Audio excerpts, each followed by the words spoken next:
Nah, di standar akuntansi pemerintahan sendiri ini terbagi jadi banyak gitu ya. Nanti materinya karena di paruh kedua itu project based learning, nanti saya yang ngasih materi untuk PPT-PPT-nya gitu ya.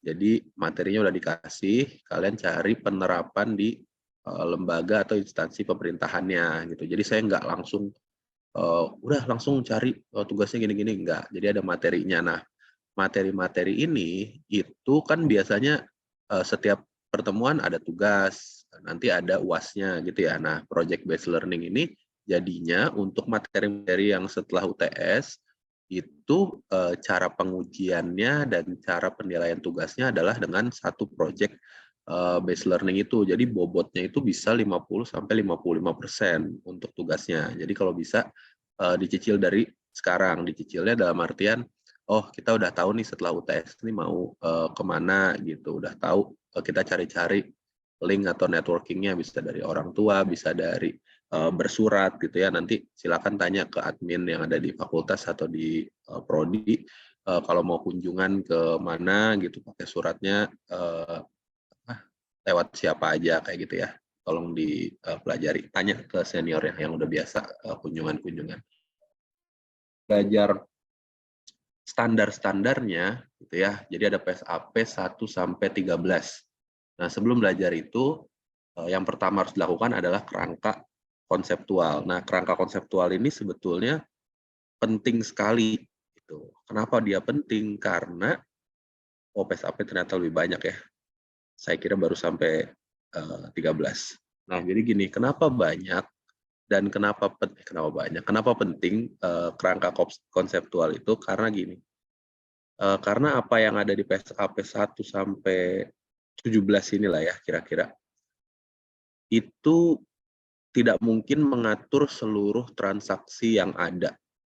Nah, nanti ketika ada case yang ditemui di kehidupan sehari-hari gitu ya, di operasional sehari-hari, ada kasus yang tidak tercover dari PSAP 1 sampai 11, itu kita judgement-nya adalah menggunakan kerangka konseptual ini. Jadi ibaratnya kerangka konseptual itu kan dasar pemikiran gitu ya. Nah, habis itu diturunkan dalam PSAP 1 sampai 17. Nah, terus gimana kalau misalnya ada pencatatan yang bukan aneh, transaksi yang kurang, yang nggak biasa gitu, yang nggak lazim. Ini transaksi apaan nih kayak gini kan? Nah, nyatetnya gimana kalau ada transaksi kayak gini? Nah, dia baliknya ke kerangka konseptual. Saya contohkan kalau di akuntansi, di pengantar akuntansi kalian udah belajar aset tidak berwujud belum? Ada yang bisa bantu kemarin? Kan kalian cuma Sudah, Pak. Sudah ya.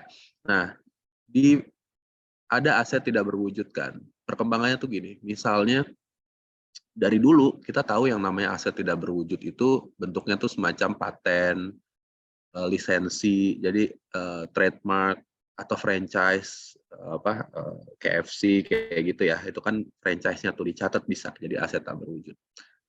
Tiba-tiba mungkin dari 2016-2017 lah ya, dan baru marak di 2019 ada yang muncul namanya cryptocurrency gitu.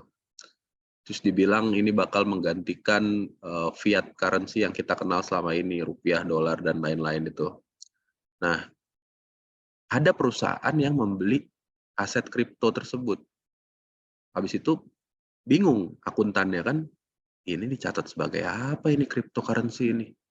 Dibilang kas, kita repot kalau mau transaksi sehari-hari nggak bisa gitu, karena yang menerima kan nggak semua ya cryptocurrency ya. Mau dibilang investasi, ibaratnya returnnya nggak ada dividennya kayak saham, habis itu nggak ada bunganya kayak utang gitu kan. Terus masukin kemana ya? Nah akhirnya karena nggak ada, itu kita balik ke kerangka konseptual, ini apa sih sebenarnya? Nah ada juga yang akhirnya mencatatnya ke aset tidak berwujud gitu pada awalnya. Nah, seiring perkembangannya semakin banyak yang bisa nerima, itu bisa aja berkembang lagi dari kerangka konseptual itu. Bisa jadi nanti dia bisa dianggap sebagai kas kalau misalnya dia sudah mulai banyak diterima di masyarakat. Jadi paham ya maksudnya ya. Jadi kerangka konseptual itu ibaratnya tempat berpulangnya kalau misalnya tidak ketemu pencatatan di PSAP-nya. Di yang standar akuntansi keuangan berlaku umum juga sama gitu. Ketika yang spesifik itu nggak muncul, kita baliknya ke yang kerangka konseptual. Ini ya, ada banyak PSAP, IPSAS, sama Bultek akrual. Ini ruang lingkupnya, ada tujuannya nanti, ada lingkungan akuntansi pemerintahan itu apa saja, lalu usernya siapa saja, lalu entitas akuntansi dan entitas pelaporan, peranan dan tujuan keuangan. Nah, tapi yang kita gunakan, yang kita pelajari itu kalau nggak salah nggak semuanya dari yang hari ini. Coba kita lihat sambil lihat ya. Semoga bisa selesai. Nah, tujuannya itu sebagai apa? Yang pertama untuk penyusun standar. Jadi ketika nantinya misalnya ada PSAP baru nih, PSAP 18 atau 19 dan seterusnya, kerangka konseptual ini tempat berangkatnya juga. Gitu ya. Jadi kalau mau buat standar baru, berangkatnya dari kerangka konseptual. Tapi ketika ada transaksi yang kita tidak tahu nyatetnya sebagai apa, karena belum diatur gitu ya, kita baliknya ke kerangka konseptual dulu. Jadi tempat berangkat juga gitu ya. Nah, acuan untuk siapa lagi? Untuk penyusun laporan keuangan. Lalu untuk siapa lagi? Untuk pemeriksa. Karena laporan keuangan kan akan diperiksa. Kalau di pemerintahan yang meriksa itu biasanya BPK, ya, Badan Pemeriksa Keuangan. Kadang BPKP juga meriksa tuh, karena BPKP kan internal audit. Nah, tapi sekarang perkembangannya, kalau kalian update gitu ya, BPKP itu karena dia internal audit, jadi dia bukan, jatuhnya ya, bukan dalam tanda kutip, bukan nyari-nyari kesalahan atau meriksain keuangan gitu, enggak. Lebih kepada peran konsultasi. Peran konsultasi itu apa? Misalnya di lembaga A, dia mau ada proyek membangun gedung. Nah, nanti dia akan konsultasi ke internal auditnya. Ini gimana kalau misalnya anggarannya segini? Gimana caranya untuk menghindari praktek-praktek yang korupsinya gitu, supaya anggaran ini bisa digunakan dengan baik, nanti fasilitasnya terbangun dengan baik. Nah, jadi BPKP itu sekarang fungsinya seperti itu. Lalu untuk user laporan keuangan, nanti dijelaskan juga usernya siapa aja. Nah, yang perlu digarisbawahi ini, kerangka konseptual ini apa? Kerangka konseptual ini sebetulnya bukan standar akuntansinya, tapi dia tadi ya, kerangka berpikirnya. Jadi untuk membuat standar akuntansinya gitu. Jadi dia hanya berfungsi sebagai acuan jika terdapat masalah akuntansi yang belum dinyatakan dalam PSAP-nya gitu. Jadi kalau belum ada, aduh ini kemana nih kita nih? Nah, kita balik ke kerangka konseptualnya.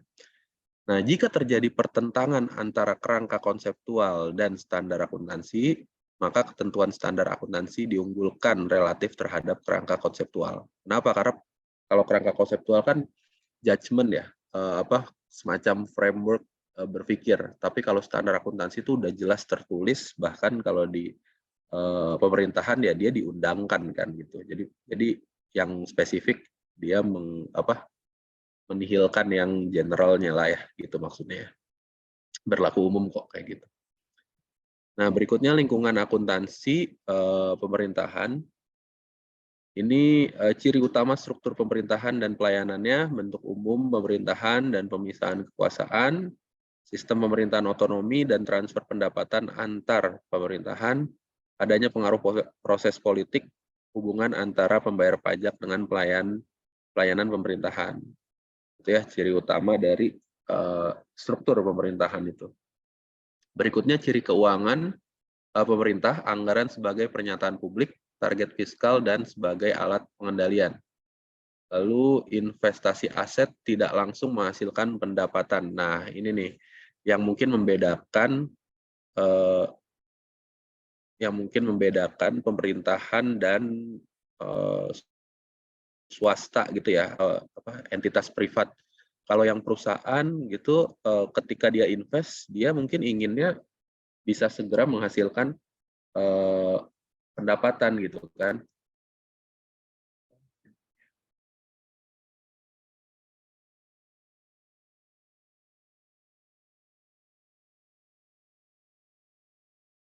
Untuk menghasilkan pendapatan. Sementara kalau pemerintahan kan tujuannya bukan profit, tapi untuk pelayanan publik. Nah, jadi tidak menghasilkan pendapatan ya nggak apa-apa, karena sebagian besar lembaga di pemerintahan itu dalam tanda kutip cost center. Jadi keluar aja biayanya terus. Nah, yang jadi revenue center kan cuman beberapa ya, salah satunya pajak gitu kan. Terus kita lanjut, pengguna laporan keuangannya siapa? Nah, yang paling pertama pertanggungjawaban itu ya ke publik kan, masyarakat. Jadi akan sangat aneh, tapi kalian juga nanti akan menemukan keanehannya gitu ya. Kalau kita mau nyari laporan keuangan pemerintahan, baik pemerintah daerah, instansi, atau apapun itu susah nyarinya di internet misalnya kayak gitu ya. Terus kalau kita mau kunjungan, mungkin nanti kalian ketemu ada yang dipersulit, itu aneh karena pengguna informasi keuangan ini atau pertanggungjawaban dari lembaga-lembaga itu adalah ke masyarakat, karena uang yang digunakan, anggaran yang digunakan asalnya adalah dari pajak dari masyarakat yang utamanya ya, selain ada pembiayaan lain misalnya dari utang, dari penerimaan yang bukan pajak seperti cukai gitu ya. Tapi yang paling utama adalah dari tax revenue. Yang berikutnya wakil rakyat, ini kan karena APBN dan lain-lainnya itu kan disetujui sama diawasi oleh DPR, wakil rakyat, jadi mereka juga pengguna laporan keuangan. Lembaga pengawas seperti tadi BPK, BPKP, dan lembaga pemeriksa. Pihak yang memberi atau berperan dalam proses donasi, investasi, dan pinjaman. Jadi ada juga kalau misalnya pemerintah kan mengeluarkan ini ya, menerbitkan surat utang. Jadi ini konteksnya jangan dianggap gimana-gimana ya. Hampir seluruh negara di dunia ini itu pasti berutang. Salah satunya adalah alasannya ini. Kalau kalian sadari, kan pelaporan pajak atau penerimaan pajak itu kan di awal tahun selalu belum banyak kan. Karena pelaporan SPT aja baru Maret untuk individu, badan baru April. Jadi kurang bayarnya itu baru muncul ya di bulan April gitu kan. Kuartal 1 udah lewat. Sementara yang namanya beban yang harus dibayarkan oleh negara, lembaga-lembaga itu kan harus bayar listrik, harus bayar maintenance, harus bayar gaji ASN-nya gitu kan. Itu kan nggak ditunda sampai April kan. Jadi memang pembiayaannya akhirnya ada yang menggunakan utang, surat utang. Nah, caranya misalnya utangnya itu dari pihak asing kan perlu melihat ya laporan keuangannya pemerintah seperti apa, revenue-nya seperti apa. Nah, itu diberikan juga kan summary-nya mungkin ya. Jadi kemampuan membayarnya pemerintah kita ini gimana. Ini entitas akuntansi. Nah, sama seperti di yang SAK yang berlaku umum, itu ada entitas akuntansi dan ada entitas pelaporan. Kalau entitas akuntansi, unit pemerintahan pengguna anggaran, pengguna barang, dan oleh karenanya wajib menyelenggarakan akuntansi dan menyusun laporan keuangan untuk digabungkan pada entitas pelaporan. Kata kuncinya tadi di sini ya, pengguna anggaran atau pengguna barang.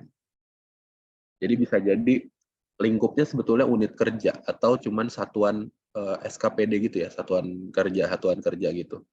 Jadi dia harus melakukan pencatatan gitu, menyusun laporan keuangan, tapi dia nggak perlu melaporkan dalam tanda kutip ke luar gitu. Nanti itu akan digabung ke entitas pelaporan. Nah, entitas pelaporan ini unit pemerintahan yang terdiri dari satu atau lebih akuntansi atau entitas pelaporan yang menurut ketentuan perundang-undangan wajib menyampaikan laporan pertanggungjawaban berupa laporan keuangan. Jadi ibaratnya pencatatannya itu ke semua yang melakukan penggunaan anggaran, tapi yang melaporkan hanya yang diatur oleh perundang-undangan. Jadi ibaratnya harus mengcompile dulu ya laporan keuangan dari satuan-satuan yang ada di bawahnya.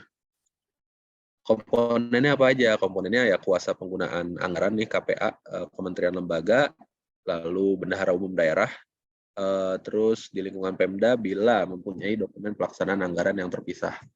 Entitas pelaporannya sebetulnya pemerintah pusat, pemerintah daerah, KLPD, kementerian lembaga, dan pemerintah daerah, organisasi di lingkungan pusat.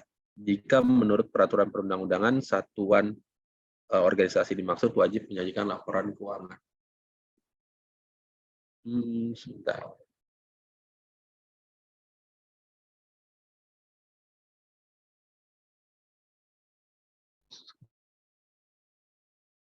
Kalau nggak salah, satuan organisasi di lingkungan pusat kayak gini nih, mungkin seperti SKK Migas ya, satuan kerja khusus kan dia. Tapi yang dia ini kan besar. Seingat saya sih ada sendiri ya dia laporan keuangannya. Nah, peranan pelaporan keuangan pemerintah untuk akuntabilitas harus bisa ya, terutama ini kan STR AFP. Kalau ditanya akuntabilitas itu apa gitu, harus bisa menjawab gitu ya. Intinya adalah bisa dipertanggungjawabkan. Itu kan dia dapat wewenang supaya dia akuntabel ya berarti harus ada pertanggungjawabannya. Lalu manajemen memudahkan fungsi perencanaan. Kalau ada laporan keuangan kan kita bisa lebih jelas dalam bikin anggaran gitu ya, budgeting dan lain-lain. Transparansi karena pertanggungjawabannya itu ke masyarakat, jadi harus transparan. Kegiatan-kegiatan sekarang ini udah lumayan bagus ya, meskipun masih banyak loophole itu celah kali ya. Pengadaan itu sebetulnya kalau kalian mau lihat di internet itu udah jelas sekarang lembaga A mau ada proyek, mau ada pengadaan itu jelas.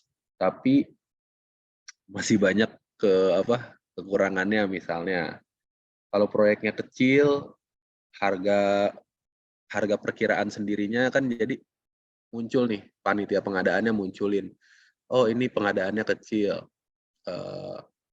penunjukan langsung atau apa gimana gitu ya. Terus ada yang mengajukan, misalnya batas anggarannya 200 juta gitu. Iya, itu dibatasin gitu. Tapi pihak-pihak yang nawarin itu selalu misalnya anggarannya 199.999.000 kayak gitu. Itu kan sebetulnya kita tahu ya, dia ngepasin supaya sampai 200 juta tapi nggak nyampe gitu supaya nggak ditenderkan. Tapi sebenarnya dari sisi efisiensi kita juga tahu nggak mungkin harga barangnya itu 199 juta itu. Tapi pemerintah ngasih patokannya untuk pengadaan yang kecil-kecil batasannya sampai 200. Itu kan ya bagus sih sebetulnya dibatasi. Tapi dari sisi lain banyak yang memanfaatkan celah untuk supaya dapat nilai selisih-selisihnya gitu ya. Berikutnya untuk evaluasi kinerja dan keseimbangan antar generasi. Tujuan pelaporan keuangan pemerintah menyajikan informasi yang bermanfaat bagi para pengguna dalam menilai akuntabilitas dan membuat keputusan ekonomi, sosial maupun politik. Nah, di pemerintahan itu laporan keuangannya lebih banyak dibanding yang kalian mungkin pelajari di pengantar akuntansi ya. Pengantar akuntansi cuma ada 5. Posisi keuangan, laba rugi, ekuitas, arus kas, sama catatan atas laporan keuangan. Ada 5. Kalau di sini nambah 2. Dia nggak ada income statement, tapi lebih ke laporan realisasi anggaran. Karena kan bukan yang operasional day to day-nya menghasilkan dan ada cost gitu kan. Tapi sebelumnya udah dianggarkan lalu dipakai gitu kan.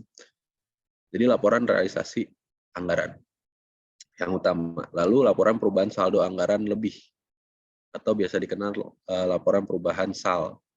SAL ini saldo anggaran lebih. Lalu ada neraca, ini laporan posisi keuangan. Lalu ada laporan operasional, ada laporan arus kas, laporan perubahan ekuitas, dan ada CALK. Ini kan berarti sama, ini sama, ini sama. Itu ya, ini sama. Jadi yang berbeda adalah ini semacam laporan income statement ya berarti, atau si operasional ini. yang mirip, nanti bisa dilihat. Terus ada tambahan 2 lagi. Nah, asumsi dasar ini juga berbeda dengan yang akuntansi untuk umum. Asumsi dasarnya asumsi kemandirian entitas, asumsi kesinambungan entitas, dan keterukuran dalam satuan uang. Yang ini sama. Kesinambungan juga sama sih, maksudnya dia going concern gitu ya, 2 ini nih sama. Mandiri entitas ini sama juga sih untuk yang apa tuh? Kalian belum belajar ya di PA ya? Biasanya di AKM nanti kalau yang anak S1 akuntansi. Jadi entitas itu keuangannya harus berdiri sendiri, nggak bisa digabung-gabung dengan entitas lain. Terus harus bisa diukur dalam uang. Jadi kalau misalnya ada barang, kita nggak tahu nilai moneternya berapa, kita nggak bisa masukkan dia ke laporan keuangan. Karakteristik kualitatif laporan keuangannya, yang pertama harus relevan, yang kedua andal. Andal ini bahasa ininya apa ya? Reliable ya. Informasi yang relevan tuh seperti apa sih? Nah, yang paling utama sebetulnya informasi relevan itu yang kalau misalnya informasi itu tidak ada gitu ya, keputusan kita itu bisa jadi berubah gitu. Nah, jadi ciri-cirinya adalah dia punya manfaat umpan balik, dia punya manfaat prediktif. Jadi kalau ada informasi ini kita bisa tahu sesuatu di masa depan, kita bisa prediksi sesuatu di masa depan. Lalu dia tepat waktu. Nah, maksudnya apa sih tepat waktu? Maksudnya adalah misalnya kita lagi buat laporan keuangan untuk 31 Desember 2022. Tapi laporan keuangan itu keluarnya di 30 Juni 2023. Nah, itu kan nggak tepat waktu ya. Maksudnya keadaannya misal neracanya pasti udah jauh banget perubahannya dari 31 Desember ke 30 Juni. Nah, akhirnya informasi itu tidak lagi relevan kan, karena nggak tepat waktu. Sama informasinya harus lengkap. Andal, ada penyajian jujur, dapat diverifikasi, dan netralitas. Berikutnya harus dapat dibandingkan. Nah, dapat dibandingkan ini ada 2. Bisa nyampingnya gitu ya, bisa kita bandingkan antar periode. Yang kedua, bisa kita bandingkan antar lembaga. Jadi kalau misalnya lembaganya sama, kira-kira gitu ya, mirip kementerian dan kementerian, itu bisa kita bandingin. Atau satu kementerian, tapi antar periode waktu. Yang berikutnya dapat dipahami. Jadi kalau nggak bisa dipahami, ya laporan keuangannya berarti kurang bagus. Harus diinin juga ya, untuk informasi akuntansi itu, dalam tanda kutip ya, sepinter apapun mungkin orang-orang di luar sana di bidangnya masing-masing, itu kalau dikasih laporan keuangan belum tentu langsung tune in, oh ini adalah ini adalah ini adalah ini. Jadi laporan keuangan memang bukan untuk semua orang. Jadi bukan berarti dapat dipahami ini semuanya harus bisa memahami. Nah, ini kalimat paling bawah penting, batas pemahaman para pengguna. Jadi yang bisa memahami ya memang yang punya dalam tanda kutip basic keuangan atau akuntansi. Misal dia paham bahwa bisnis itu ada revenue, ada cost. Terus aset tetap itu isinya ada bangunan, ada kendaraan gitu. Jadi dia udah paham basic-basic itu, baru dia bisa ngerti laporan keuangan. Bukan kita bawa laporan keuangan ini misalnya ke profesi yang mungkin nggak pernah tersentuh dengan laporan keuangan. Saya nggak merendahkan ya, pokoknya ada lah kan pasti profesi-profesi lain nggak pernah lihat laporan keuangan, kita kasih lihat nih, ngerti apa enggak gitu. Nggak, bukan seperti itu ya, dapat dipahami. Kalau di yang akuntansi yang berlaku umum itu kalimatnya kalau nggak salah memang dituliskan laporan keuangan harus bisa dipahami untuk yang punya pengetahuan minimum atau apa gitu ya. Jadi memang ada basic skill-nya. Nggak mesti semua orang harus bisa mengerti laporan keuangan yang dihasilkan. Sampai sini ada yang mau ditanya dulu, saya kasihkan.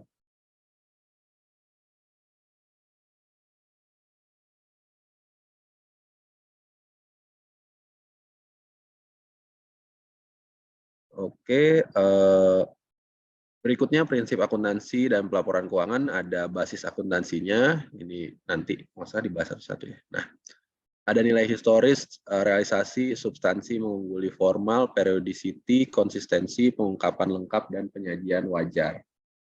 Basis akuntansi, nah ini bukan dibilang baru juga ya. Jadi dulu pemerintahan itu selalu menggunakan basisnya kas. Kenapa? Karena anggarannya kan real, jelas. Masuk anggaran keluar sesuai dengan uang yang diterima. Nah, karena perkembangan yang berlaku umum di dunia gitu ya, akhirnya mau nggak mau ternyata pemerintahan juga mengadopsi basis akrual.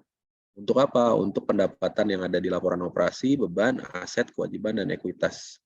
Kalau anggaran disusun dan dilaksanakan berbasis kas, maka LRA disusun berdasarkan basis kas. Nah, untuk nilai historis ini digunakan untuk mencatat aset, kewajiban, aset dan kewajiban terutama ya. Aset dicatat sebesar pengeluaran kas dan setara kas yang dibayarkan atau sebesar nilai wajar dari imbalan consideration untuk memperoleh aset tersebut pada saat perolehan.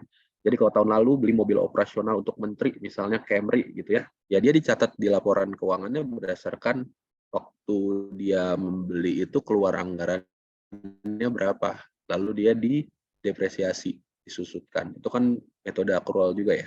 Nah, terus kewajiban dicatat sebesar jumlah kas yang diharapkan akan dibayarkan untuk memenuhi kewajiban di masa yang akan datang. Misalnya menerbitkan surat utang kan berarti itu kewajiban. Prinsip realisasi pendapat basis kas yang tersedia yang telah diotorisasi melalui anggaran pemerintah selama suatu periode akuntansi yang digunakan untuk membiayai utang dan belanja dalam periode tersebut. Prinsip penandingan pendapatan belanja tidak mendapat penekanan seperti dalam akuntansi komersial. Nah, poin kedua ini, ada yang pernah dengar matching cost nggak? Matching cost and revenue gitu. Konsep matching cost and revenue.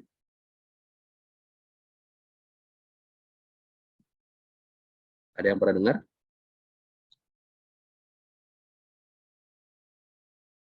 Belum, Pak. Belum ya. Jadi gini, kalau di akuntansi yang sifatnya komersial, kita nggak boleh sembarangan dalam mengakui pendapatan dan beban. Maksudnya sembarangan apa? Misalnya gini, laporan keuangan kan biasanya dibuat untuk di 31 Desember ya. Saya agak jelek ya pakai mouse. Nah, dari sini sampai sini kan dia akan ada pendapatan nih. Ya enggak? Dari sini sampai sini juga dia akan ada bebannya gitu kan. Nah, misalnya dia adalah perusahaan dagang. Dia jualan barang, dia beli barang lalu dia jual lagi. Dia pendapatannya mau diakui semua nih di sini. Pendapatannya diakui semua. Tapi dia mikir, aduh, labanya kecil ya kalau saya akui pendapatan dan bebannya di waktu yang sama. Lalu dia nyatat COGS-nya di sini setelah tanggal ini. Nah, itu namanya nggak matching antara cost dan. Jadi untuk mendapatkan revenue ini, harusnya cost-nya juga dicatat di periode yang sama. Jadi harusnya dicatat di yang sebelum 31 Desember semua.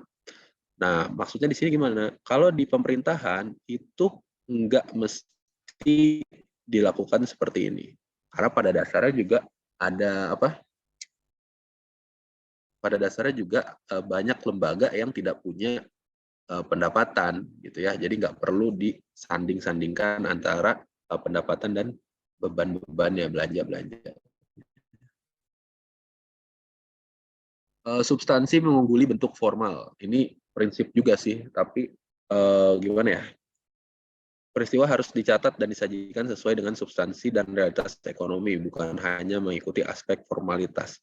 Kesannya memang di pemerintahan udah ada prinsip ini, substance over form. Tapi kenyataannya gitu ya, dalam sistem pelaporannya kayak gitu, itu formalitas itu masih jauh lebih mendominasi gitu ya. Dalam proses auditnya juga masih ya apa ya, masih terlalu bentuk formil gitulah ya. Ini harusnya kayak gini. Oh Pak, sebenarnya ini substansinya contohnya apa ya? Mungkin di anggaran kali ya. Apa kegiatan gitu, bikin pertanggungjawaban. Yang kita buat itu sesuai dengan memang anggarannya keluarnya segitu, tapi harinya jadinya berbeda-beda gitu kan. Tapi untuk dari sisi yang meriksa atau yang mau ngeluarin anggaran gitu, oh nggak bisa Pak, ini kok kegiatannya loncat-loncat ya, harusnya ini 1 minggu yang sama. Padahal kan kita justru nggak ada anggaran yang tidak seharusnya gitu. Kita benar-benar menggunakan anggaran sesuai yang keluar. Lalu kita minta reimburse ke suatu lembaga waktu itu. Kita minta reimburse loh, tapi kok ini absensinya ada orang yang nggak ikut, ada yang ikut. Mereka tuh maunya ikut semua gitu. Jadi supaya bentuk formilnya itu terlihat jelas dan rapi dan bagus gitu. Padahal dari sisi kitanya ini memang ada yang nggak ikut, Mbak. Jadi kalau nggak ada yang ikut, ada yang nggak ikut kan jadinya nggak perlu dibayar kan orang-orang yang nggak ikut itu. Nah, jadi substance-nya ternyata tidak bisa mengungguli formil di beberapa kasus gitu ya. Padahal secara akuntansi mungkin substance harusnya di atas dari formil. Konsistensi itu lebih kepada kalau dia nyatet sesuatu itu harus sama karena standar akuntansinya sama gitu kan.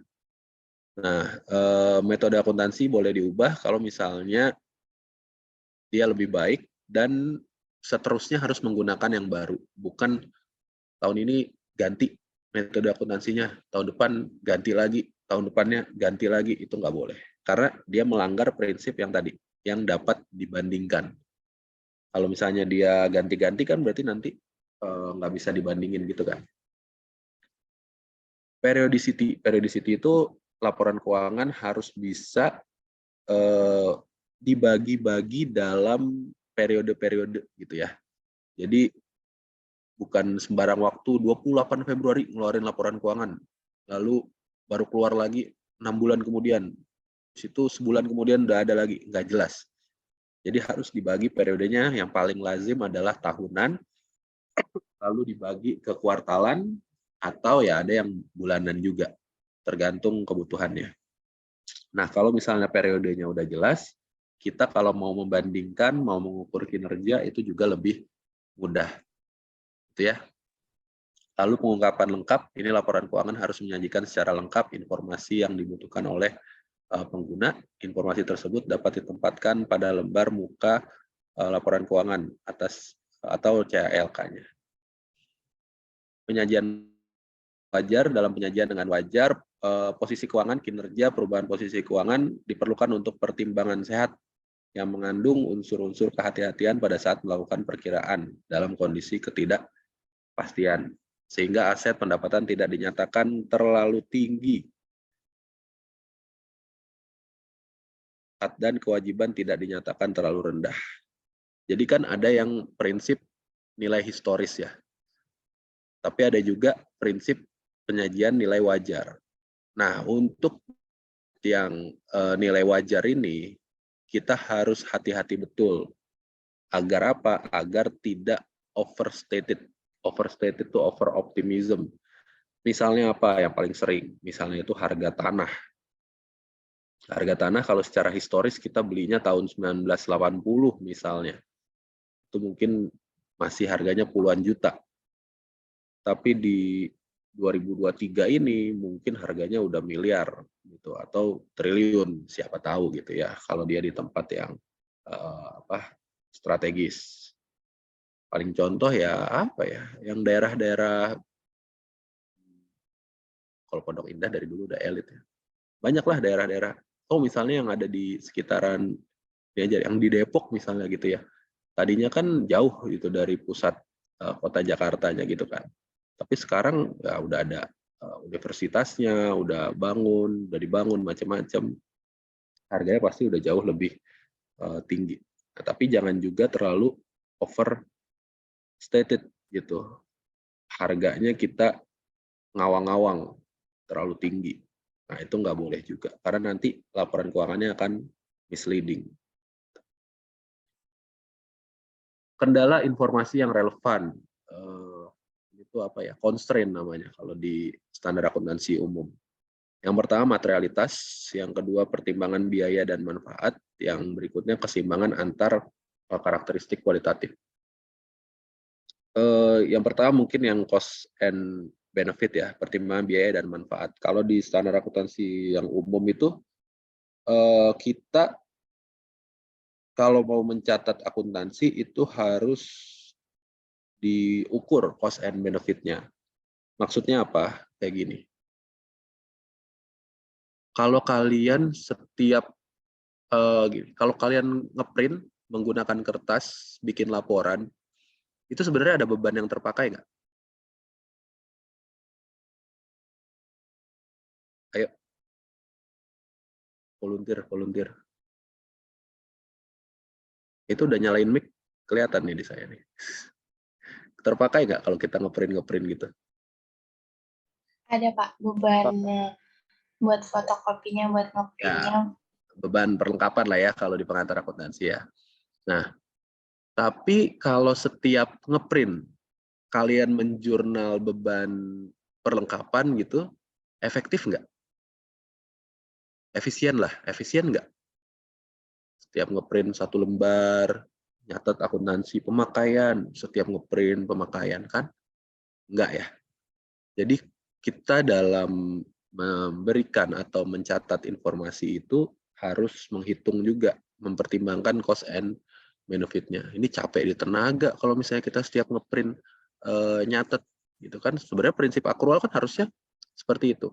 Tapi bisa kita bukan kita akalin ya, tapi kita bisa ubah metodenya adalah dengan kita melakukan stok opnam di akhir. Nah, di akhir sisa kertasnya berapa? Berarti yang kita pakai bisa kita hitung. Gitu. Nah, itulah sebetulnya pertimbangan cost and benefit salah satunya.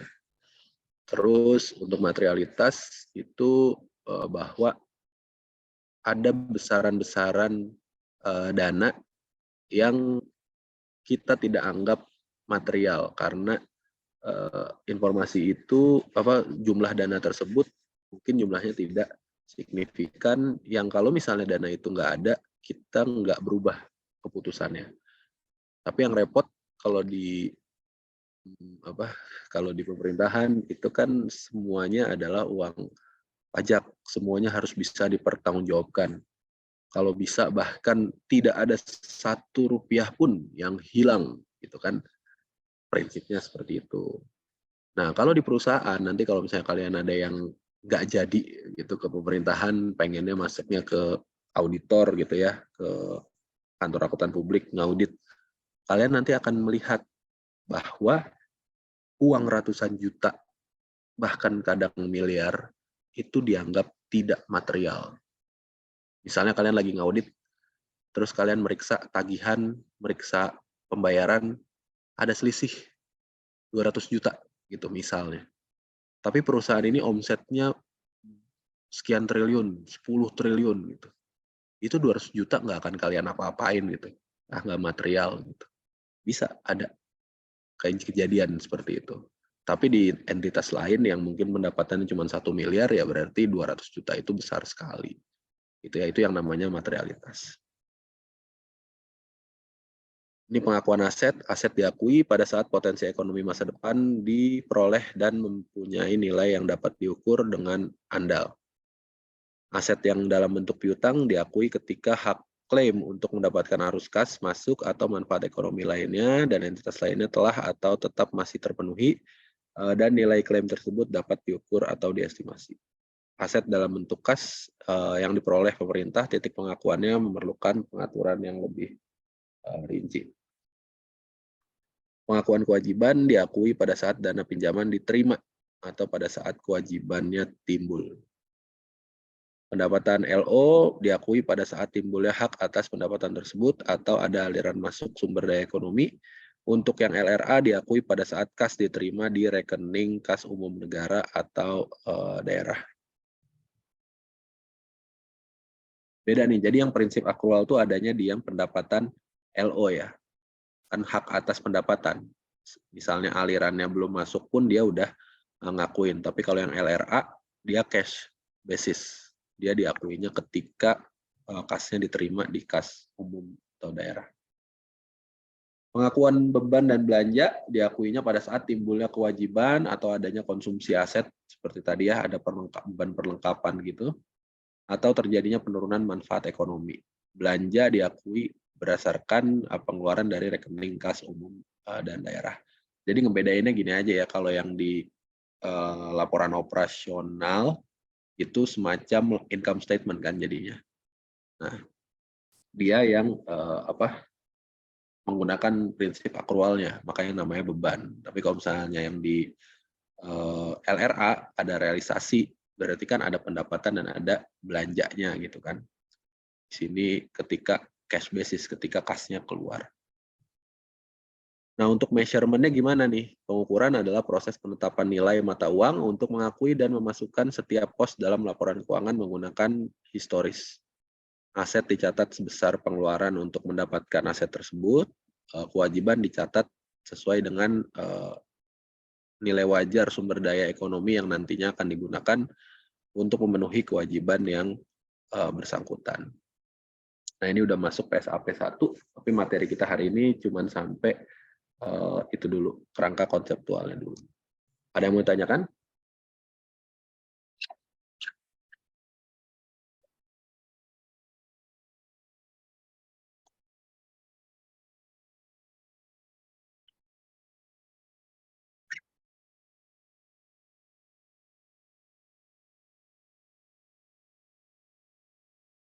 Ada yang mau tanyain? Waduh.